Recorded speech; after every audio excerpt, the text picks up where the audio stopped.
วัสดีครับสวัสดีครับวันนี้ถ้าน้องนุ่งลูกหลานมาสมน้ำสมพระธาตุคนท้องซึ่งมันอีสักการะของพวกนักชาวอุดรแหละนี่แหละครับคนบ้านไก่เชี่ยงนี่แหละพวกผมอยู่บ้านน้องแกนี่แหละแต่วันนี้เพิ่งมาไปที่นับถือสักการะที่สักการะงานไหว้พานมากหมดน่ะลงมาไหว้ลงกันมือนี้พาหมอลำปล่อยฝ่ายมากล่ำถวายเสียงให้ปูเพราะว่าช่วงนี้บ่มีเงินปูเอ้ยเห็นทะบืนถึงเลขเขาว่าเลขเขามาแก้บนซุ่มผมมาแก้ไปกวันเนี่ยมาขอพรเนาะขอพรมาให้ชุ่มเย็นให้วัดนี้วัดศิลถ้ามันถืออีลีแกเดียวคุณแม่มันช่วงกับทีมงานหมดละแล้วมันจะกระทิบนึงก็ได้ดอกปูเอ้าผมก็ลำปล่อยฝ่ายครับแม่ส่งให้มาเลยที่บ้านกันเดี๋ยวมาป้อมเยอะจะลำมาปล่อยฝ่ายมันโตแห้งนะกับสวัสดีพี่น้องเด้อเมื่อนี้ลูกค้าหมอลำปล่อยไฟ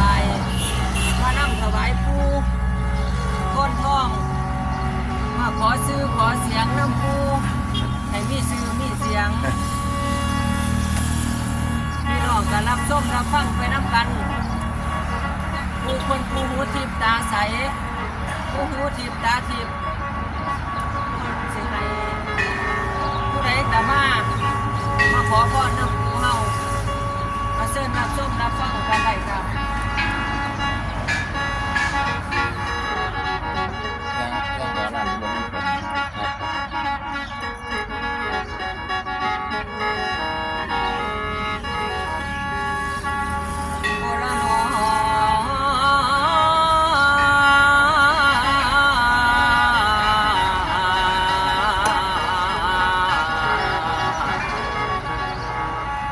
แล้วดอนเลยดอนน้อยดอนใหญ่ดอนหัวไห้ไปหน้าดอนผู้ตายเจ้าบ้านดอนเผาทานปลาสาหาฟืนดอนหัวหน้าแม่ป่ายืนไปหาเก็บเห็ดบวกหาสอนหัวของที่ไทยวัฒนธรรมไทยต้องมีปลามีดอนไปเลยครับตามสบายเลยครับมีเงินซานมีทั้งบ้านบรรยากาศแขกพี่น้องเพิ่นมาสมน้ำตามสบายเลยครับ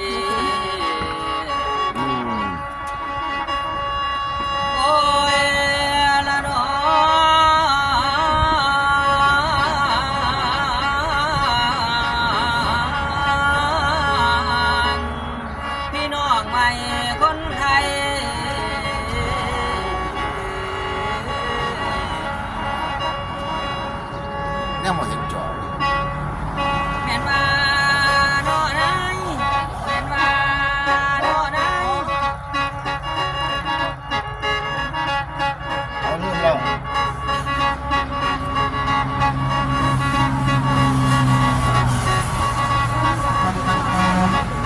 หนูรักท่านแม่นว่าไม่ขอให้จุไปนะโดนปูตาวันนี้สักไปหอดรักเมืองตังยังรอแม่ยังมีหลายหัวขอรอฟังกับเราก็จะเล่นแต่เรากว่าพันก่อนนั้นกระผมได้ผู้ลำมอสอเล่นบอกย้ำเป็นสังคมผมเคยไปอบรมสื่อสารการบ้านราชการมอบศูนย์วิจัยบอกต้องมีปลามีดงดอนผู้ตาปลาซามาตั้งแต่นั้นมอลาดกของทานให้คิดตื่นตองเป็นหีบของโบราณทินอีสานเฮานี่ประเพณีเดิมเขาของเฮา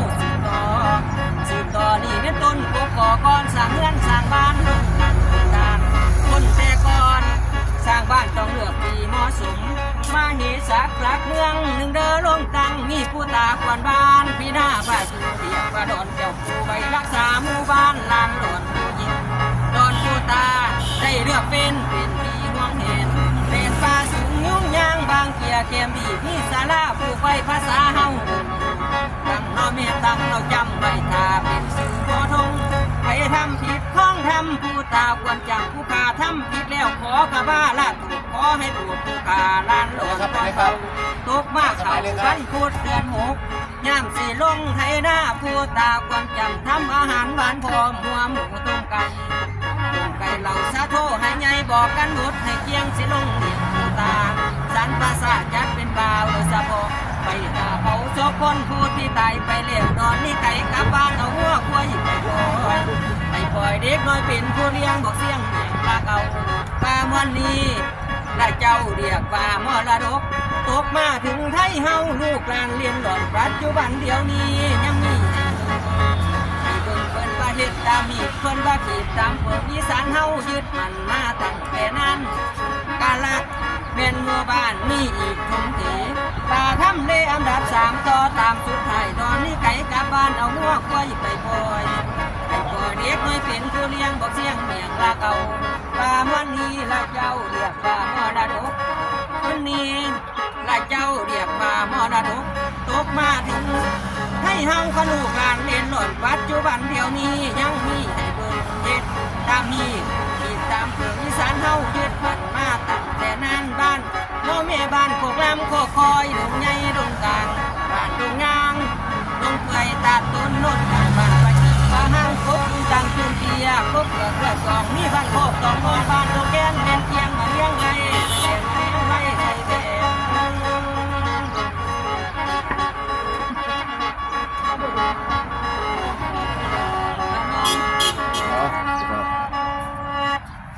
เดี๋ยวเปลี่ยนมุมจังหน่อยก่อนครับมันกีดขวางพี่น้องเพิ่นก็ร้องเลย อันนี้น้องอาจารย์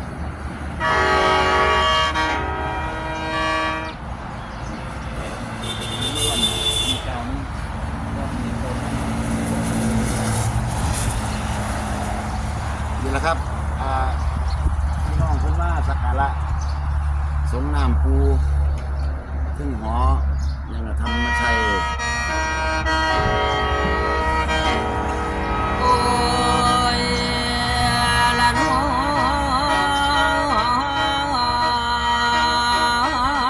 งเอาเสียงลำนำเสียงแทนคำเว้าเฮาอีสานเดินลำลองนี่ล่ะคือมรดกเฮาทั้งของอีสานทั้งพื้นบ้านโบราณแม่นว่าลำโบราณเดินแม่นว่าลำโอ้ยนอโอ้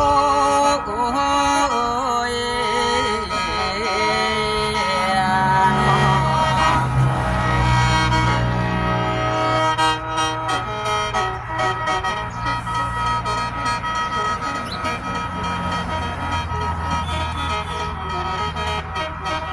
แล้วผลประโยชน์ถ้าไม่หัวให้อยู่ไปหน้า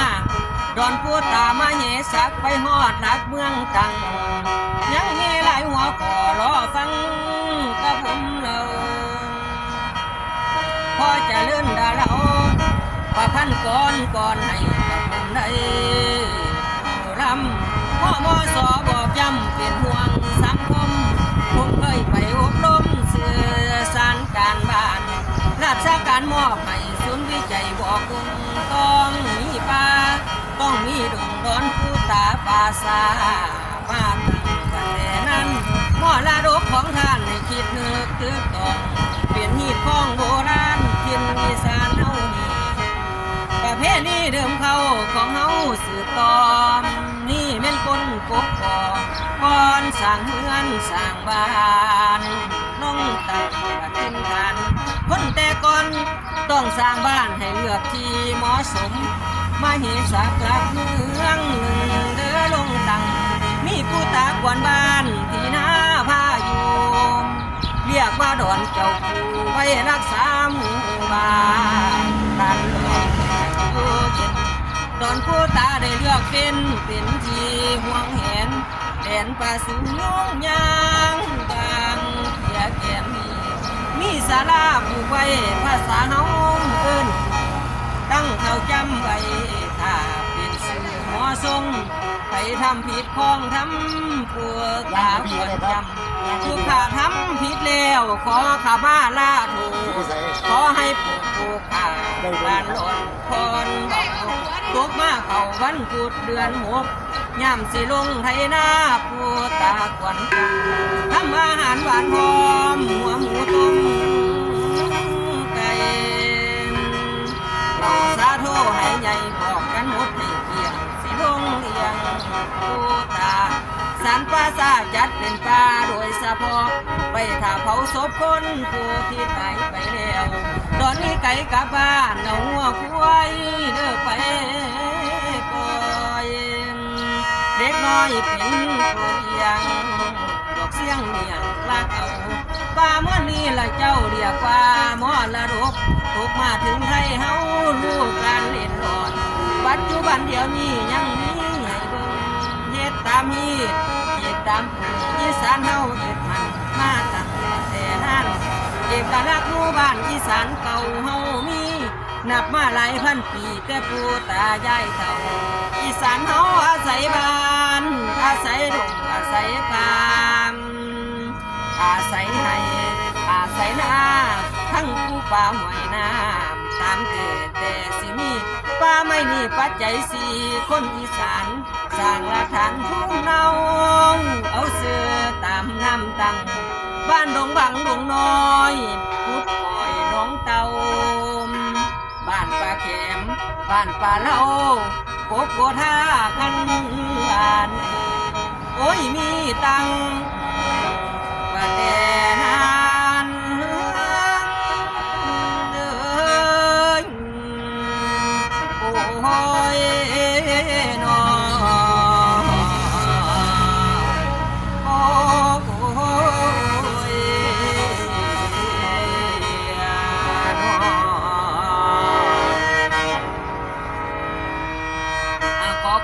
ขอบคุณพี่น้องที่รับชมอยู่ทั้งสองเด้อ บ่เตยว่า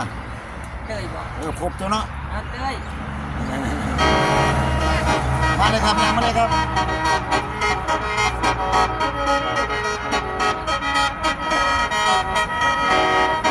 โอ้ยคำนางสาวคำนางเบิดเสลำกันทั้งสันที่หันแค้นมาเจ้าทั้งรองเบิดเสลำต้องเล่มาลำเก่าใส่แกนเล่นเตะเล่นเตะเล่นเตะเล่นเตะเล่นเตะเล่นเตะยังก็ปุยลาคำนางข้าขยับน้ำแค้นเสียนมือก็ถือก่อนจากมาตอนลำเตยมีมาให้เจ้าทุกตามมีมาให้เจ้าทุกตาเฮามาเตยตามมาสิหันหน้าเข้าใส่กันโอ้เรือนเคียงดาวโอ้เรือนเคียงดาวมีแสงระบ้าวส่องลาสงสารได้เดือนหน้าเมฆจันทร์บ้านเมฆจันทร์แต่เห็นทั้งหัวใจกระต่ายน้อยโอ้น้อยกระต่ายน้อยน้อยจันกระต่ายน้อยน้อยจันไม่ให้นั้นไม่ก็น่าไม่น่าน้ำบ่มฝนตกลงมันน้ำบ่แกนบ่แกนบ่แกนบ่แกนฝืดแห้งบ่ลำเลยใส่ห้างเลยบนสร้างเล่นบ่ถึงจังมาเห็นหน้าถึงจังมาเห็นหน้ากันมาเห็นหัวเห็นตาขันมาเห็นคิ้วเจ้าคือเสียนที่ใส่เบียนนั้นอยากได้เอาไปสอนเล่นมนต์สองขันเจ้าได้ลูกหนึ่งที่ใส่ลำแล้วกาสิคองขันใดลูกสองที่ใส่ลำแล้วอาสิทาได้ลูกสามลูกสี่ลูกห้าลูกสามลูกสี่ลูกห้าอาแฟนมาสิเอิ้นเป็นครูแฟนมาสิเอิ้นเป็นครูไผบ่นอนกันโคตรครูคนนั้นพี่บ่เอาซ้อนในหน้านวลนวลนานหน้านวลนวลหอมกินมาไก่เอ้ยไว้หอมกินมาแต่ไก่เอ้ย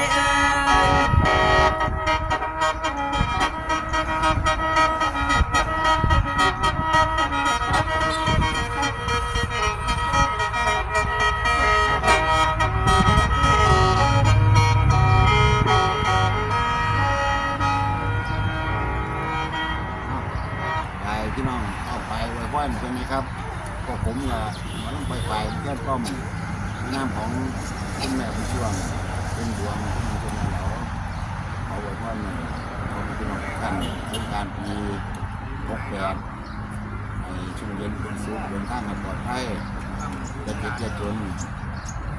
ค้าขายให้ร่ำรวยประสบความสำเร็จที่การงานการเรียนครอบครัวความรักที่สำคัญวันที่16ก็ถึงเลขเลยครับเด้อสาธุไปเอาสมอง